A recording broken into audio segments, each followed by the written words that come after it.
नमस्कार, बहुत स्वागत है आपका। एनडीटीवी मध्य प्रदेश छत्तीसगढ़ देख रहे हैं आप। आपके साथ मैं हूं आसिफ शेख। छत्तीसगढ़ में एनएचएम कर्मचारियों की हड़ताल जारी है। एनएचएम कर्मचारियों की हड़ताल का आज 25वां दिन है।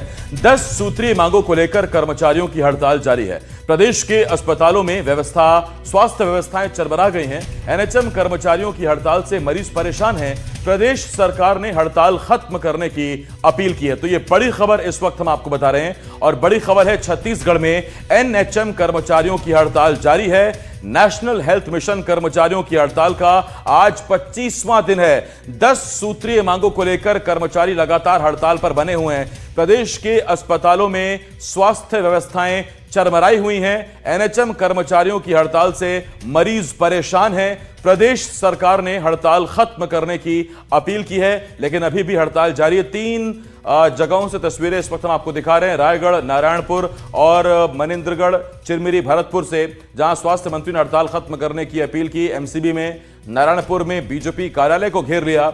इसके साथ साथ रायगढ़ में जल सत्याग्रह किया एनएचएम कर्मचारियों ने। तो अलग अलग जगहों से मेरे सहयोगी भी हमारे साथ जुड़ेंगे और हम उनसे जानेंगे कि आखिर इस हड़ताल का क्या असर हो रहा है, कितना असर हो रहा है। लेकिन एक तरफ जहां मितानी ने अपनी हड़ताल वापस ले चुकी हैं, तो दूसरी तरफ नेशनल हेल्थ मिशन के कर्मचारी अभी भी हड़ताल पर बने हुए हैं और 10 सूत्रीय उनकी मांगे हैं, जिनको लेकर वो अभी भी हड़ताल पर हैं। रायपुर से इस वक्त मेरे सहयोगी जुल्फिकार अली और अंबिकापुर से मेरे सहयोगी रोमी सिद्दीकी इस वक्त हमारे साथ जुड़ रहे हैं। सबसे पहले जुल्फी, आपके पास आ रहा हूं। मुझे जरा ये बताइए कि राजधानी में कितना असर स्वास्थ्य सेवाओं का पड़ रहा है, और दूसरी बात, मितानिनों की हड़ताल तो खत्म हो गई, एनएचएम की हड़ताल पर क्या अपडेट? एनएचएम की हड़ताल अभी भी जारी है और उनके जो संगठन के जो लोग हैं, उनका ये कहना है कि सरकार से अभी उनकी बातचीत जिस गति से होनी चाहिए वैसी हो नहीं रही है और उनकी मांगों पर अभी बहुत ज़्यादा विचार हुआ नहीं है। और 10 सूत्रीय मांगों को लेकर एनएचएम के जो कर्मचारी हैं, प्रदेश भर में इनकी संख्या लगभग 16,000 के आसपास है, तो वो हड़ताल पर हैं और लगातार उनकी हड़ताल जारी है। अलग अलग तरीके से सिर्फ वो आंदोलन कर रहे हैं और प्रदर्शन कर रहे हैं। जल सत्याग्रह रायपुर में भी उन्होंने किया। और अगर इसमें के हड़ताल से फ़र्क की अगर बात करें कि क्या प्रभाव पड़ा है, तो प्रभाव ये है कि हर जो हॉस्पिटल में वहाँ पे नेशनल हेल्थ मिशन के तहत जो कर्मचारी। मैं लौट रहा हूं इस पर आपके पास जुल्फे। आपको अंबिकापुर लिए चल रहे हैं इस वक्त रोमी सिद्दीकी, मेरे सहयोगी हमारे साथ मौजूद है और वहां एनएचएम कर्मचारी हड़ताल कर रहे हैं। रोमी, सीधा आपके पास आ रहा हूं। जरा बताइए कि इस हड़ताल का अंबिकापुर की स्वास्थ्य व्यवस्थाओं पर क्या असर पड़ रहा है, और साथ ही जरा बात कीजिए एनएचएम हड़ताली कर्मचारियों से और उनसे पूछे कि कुछ बात आगे बढ़ी है, ये गतिरोध कब टूटेगा? देखिए, आपसे बताना चाहूंगा कि चूंकि सरगुजा एक ट्राइबल क्षेत्र है, यहाँ पे लगभग 500 से ज्यादा नेशनल हेल्थ मिशन के कार्यकर्ता कार्यरत हैं, जो सीधे तौर पर ग्रामीण क्षेत्रों को स्वास्थ्य सुविधाओं से जोड़ते हैं। लेकिन पिछले कुछ दिनों से, या कहें 25-26 दिन से इनका हड़ताल जारी है, जिसके कारण स्वास्थ्य सुविधाएं पूरा चरमरा गया। इसके साथ ही अब सीधे तौर पर इसका ग्रामीण क्षेत्रों में देखने को मिल रहा है। और सबसे महत्वपूर्ण बात है कि अब ग्रामीण क्षेत्रों के मरीज अंबिकापुर मेडिकल कॉलेज में आ रहे हैं, जिसके कारण मेडिकल कॉलेज में भी भीड़ काफी बढ़ती जा रही है, जिसके कारण कहीं ना कहीं मेडिकल कॉलेज अस्पताल प्रबंधन का भी व्यवस्था लगा, क्योंकि मरीजों की संख्या में भारी वृद्धि हो रही है। सबसे महत्वपूर्ण बात है कि इनके जो प्रदर्शन लगातार चल रहा है, मैं इसी वक्त प्रदर्शन स्थल, लेकिन अभी तक प्रदर्शन स्थल में एनएचएम कार्यकर्ता नहीं पहुंचे। कुछ इक्का दुक्का पहुंचे, आप देख सकते हैं जिला अध्यक्ष पहुंच चुके हैं और धीरे धीरे अब यहाँ पे पहुंचेंगे। इनके बाद इनकी अगली की कार्रवाई आज होगी। एनएचएम के जिला अध्यक्ष हैं शिल्पी राय हैं, इनसे चर्चा करते हैं कि अगला कदम क्या होगा। अब तक इनके जो प्रदर्शन में क्या प्रोग्रेस हुआ है? मैडम, अब तक क्या प्रोग्रेस हुआ आप लोग का? चला है आज 25वां दिन और प्रदर्शन चलता रह रहा है, कंटिन्यू चलता आ रहा है, क्योंकि हम कंटिन्यू जाके मंत्री जी से मिल रहे हैं, स्वास्थ्य मंत्री से मिल रहे हैं, अपने हमारे वित्त मंत्री जी से मिले हैं, लेकिन सिर्फ हमको आश्वासन ही मिल रहा है। और हमने उनसे निवेदन भी किया है कि जल्द से जल्द वो आदेश निकलवा दे। जो भी 5 मांगे पूरी की गई हैं और ग्रेड पे जैसे जो बनी हुई है हमारी मांगे, उसका जो भी कमेटी बनाया जा रहा है, उस पे भी अभी तक हमको कुछ भी आश्वासन ही मिला है, आदेश तो नहीं मिला है। हमारी रणनीति ऐसी चलती जा रही है, अभी हमें खुद को नहीं पता है कि ये कहाँ तक जाएगी और उग्र आंदोलन पे जा सकता है। लेकिन मैं आपको बता देना चाहूंगी कि बार बार मंत्री जी लोगों का जो आश्वासन है उससे हम दुखी ही हो रहे हैं, क्योंकि यहाँ जनता भी परेशान हो रही है।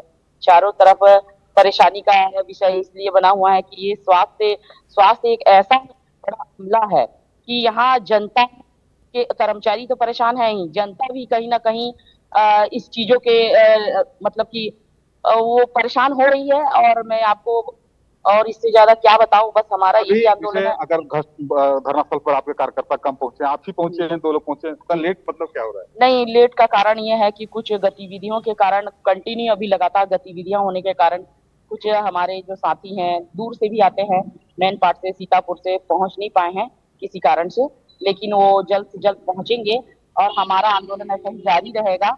और किसी भी तरह का अभी आगे हमें कोई सूचना नहीं मिली है कि हड़ताल स्थगित हो सकता है या किसी भी तरह का, लेकिन मैं चाहूंगी कि हमारा आंदोलन जो भी हो हम अच्छे ही। शिल्पी जी, लगातार स्वास्थ्य मंत्री हड़ताल खत्म करने के लिए अनुरोध कर रहे हैं, आप लोग को लगातार अपील भी कर रहे हैं, क्योंकि सीधे तौर पर स्वास्थ्य सुविधाएं इससे प्रभावित हो रही हैं। ऐसे में आप लोग स्वास्थ्य मंत्री की अपील को या उनके अनुरोध को क्या मानते हैं? हम जानते हैं कि मंत्री जी हमसे अपील कर रहे हैं कि हम अपनी हड़ताल को खत्म कर दें, पर हम भी माननीय मंत्री जी से यही उनको सूचना देना चाह रहे हैं, बार बार उनसे हाथ जोड़ के मांग कर रहे हैं कि हमको जो कम से कम आदेश ही मिल जाता, जो भी हमारी मांगे उन्होंने पूरी की है और जो कमेटी गठित की है, क्योंकि इस कमेटी के आधार पे तो हम अपना हड़ताल छोड़ नहीं सकते। इससे पहले भी एक बार कमेटी गठित हुई, उस पर कुछ कार्य नहीं आगे बढ़ा, इसीलिए अब हम इतने ठोकर खा चुके हैं। बोलते हैं ना कि दूध का जला हुआ छाछ भी फूक फूक कर पीता है। हम दोनों पहले कांग्रेस के शासन में भी यही देखे, हमारे साथ गलत हुआ। अब हम बीजेपी शासन में भी यही देख रहे हैं कि हमारे साथ गलत हो रहा है। आज 2 साल है, लेकिन कल वित्त मंत्री जी से बात हुआ, उन्होंने कहा अभी भी हमारा कार्यकाल 3 साल का बचा हुआ है, तो हम क्या 3 साल का और वेट करें? हमने तो यही मांगा था, और हमारे उस मोदी गारंटी में यही लिखा हुआ था कि 100 दिन में आपकी मांगे पूरी की जाएंगी। ठीक है, मांगे नहीं भी, कमेटी भी गठित की जाएगी, पर आज तक उस कमेटी के बारे में किसी को कोई जानकारी नहीं है। निश्चित तौर पर आसिफ, आप देख सकते हैं किस प्रकार से एनएचएम कार्यकर्ता सीधे तौर पर अभी तक इनका कोई भी लिखित आश्वासन नहीं मिल पाया, ऐसे कारण इनका जो विरोध है वो लगातार चलता रहता है। ऐसे में कहीं ना कहीं सरगुजा सहित पूरे प्रदेश का जो स्वास्थ्य सुविधा है, जिनको रीढ़ की हड्डी मानी जाती है, उससे प्रभावित होगा। आने वाले समय माना जा रहा है कि भी रुकने वाला नहीं है। जी आसिफ। रोमी, लौट रहा हूं मैं आपके पास। जुल्फी मेरे साथ जुड़े हुए हैं। जुल्फी, अस्पतालों में किस किस तरह की जिम्मेदारियां एनएचएम कार्यकर्ता संभालते हैं?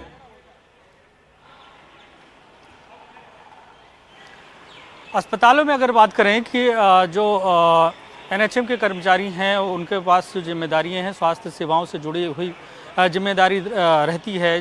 जैसे कोई मरीज आता है उसको केयरिंग करना, और उसके साथ साथ इनके माध्यम से दवाइयों का वितरण करना, ये तमाम जो बातें हैं स्वास्थ्य संबंधित, वो तमाम जिम्मेदारियां ये निर्वहन करते हैं।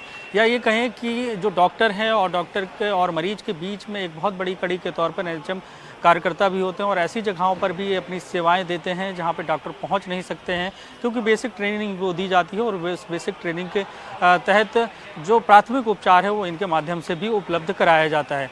इसीलिए कहा जाता है कि स्वास्थ्य सेवाओं में एक बहुत बड़ी जिम्मेदारी एनएचएम के जो कर्मचारी हैं वो निभाते हैं। और जब वो हड़ताल पर हैं तो निश्चित तौर से जो सरकारी सिस्टम है स्वास्थ्य विभाग का, वो कहीं ना कहीं काफ़ी प्रभावित हो रहा है। और उससे सीधे तौर से देखें तो मरीज जो हैं, जो बीमार लोग हैं, वो काफ़ी परेशान हो रहे हैं। जी जुल्फी, हाल ही में सरकार की तरफ से सख्ती भी की गई, एनएचएम की तरफ से भी चीज़ें निकल कर सामने आई, लेकिन उसके बावजूद ऐसा लग रहा है कि आर पार की मूड में है इस बार एनएचएम कर्मचारी। कोई खास फर्क पड़ा नहीं?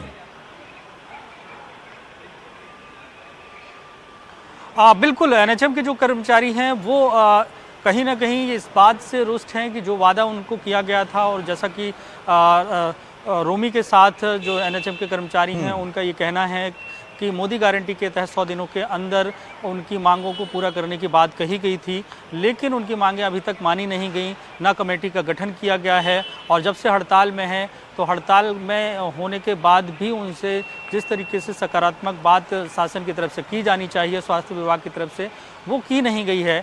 इस कारण से उन्हें कहीं ना कहीं लग रहा है कि उनके साथ कहीं छलावा हुआ है, और वो आंदोलन करके अपनी बात को मनवाना चाहते हैं। इसके पहले अगर देखें, मितानिन की भी हड़ताल थी, उन्होंने रायपुर में घेराव भी किया, फिर उसके बाद जो है शासन की तरफ से जो सचिव स्तर के अधिकारी हैं उन्होंने मुलाकात की, बैठकें हुई, और सहमति बनी कि जो उनकी मांगे हैं उनको लेकर सरकार विचार करेगी और उस पर जल्द फैसला लिया जाएगा। तो वो हड़ताल खत्म हो गई। यहाँ पे भी हड़ताल खत्म हो सकती है। जो सकारात्मक जो आश्वासन है, अगर वो शासन की तरफ से उनको मिल जाता है तो हो सकता है कि वो हड़ताल जल्द से जल्द खत्म भी हो जाए। जी रोमी के पास चल रहे हैं अंबिकापुर में। रोमी, जरा एनएचएम कर्मचारियों से बात करिए और उनसे पूछिए कि उनकी कौन कौन सी मांगे और उसके पीछे उनका क्या तर्क है, क्या दलील है।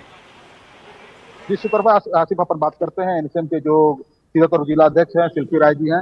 शिल्पी राय जी, आप लोग की मांगे क्या क्या है उसको बताइए। हमारी 10 प्रमुख मांगे हैं। पहला तो हमारा स्थायीकरण सर्विलियन है, दूसरा हमारा है ग्रेड पे, तीसरा है कैडर बनाना है इनको, चौथा है अनुकंपा नियुक्ति, कैशलेस सुविधा, और ऐसे करके जैसे नियमित भर्ती जो होती है उसमें हम लोगों को प्राथमिकता दी जाए।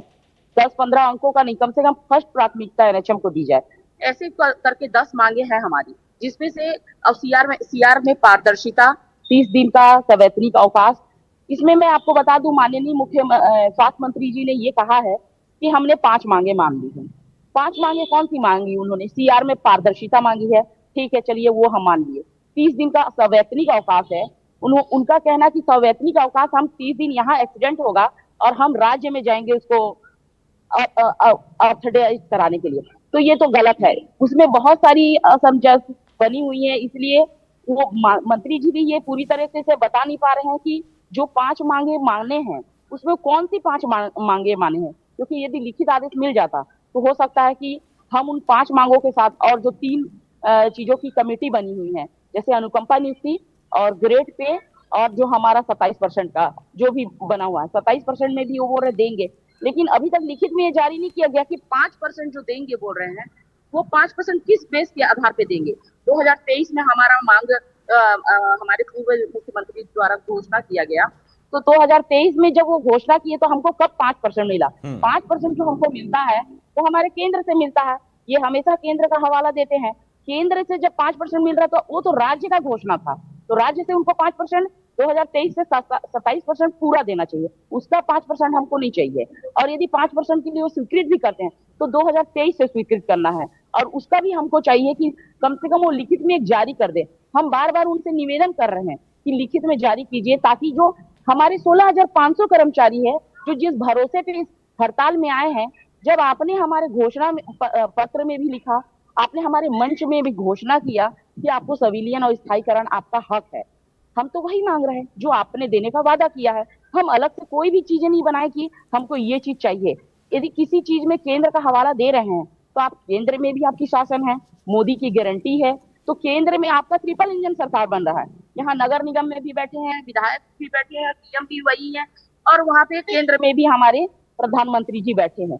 तो कहाँ पे विपत्ति आ रही है वो चीजों को हमको खुल करके बताएं कि परेशानियां कहाँ पे आ रही हैं। आपका शासन हर जगह लगातार 3 जगह ट्रिपल इंजन की सवार करके बैठा हुआ है, तो आप जब इतने सब जगह बैठा दिया गया तब आप निर्णय नहीं ले पा रहे। एनएचएम कर्मचारियों का ये कहना आपने सुन लिया, लेकिन इस बीच सवाल ये भी है कि उन आम आदमियों का क्या जो अस्पताल जा रहे हैं, मेडिकल कॉलेज जा रहे हैं, उनको इलाज नहीं मिल पा रहा। मैं बहुत धन्यवाद करता हूं आपका। रोमी, आप हमारे साथ बने रहे और जुल्फिकार हमारे साथ बने हुए हैं, लेकिन रोमी आपका फिलहाल बहुत शुक्रिया इस तमाम जानकारी के लिए। रोमी सिद्दीकी अंबिकापुर से इस बड़ी खबर पर हमारे साथ जुड़े हुए थे। और रायपुर से ही बड़ी खबर है, जहां राजधानी में अचानक मौसम का मिजाज बदल गया है, तेज हवाओं के साथ बारिश हो रही है।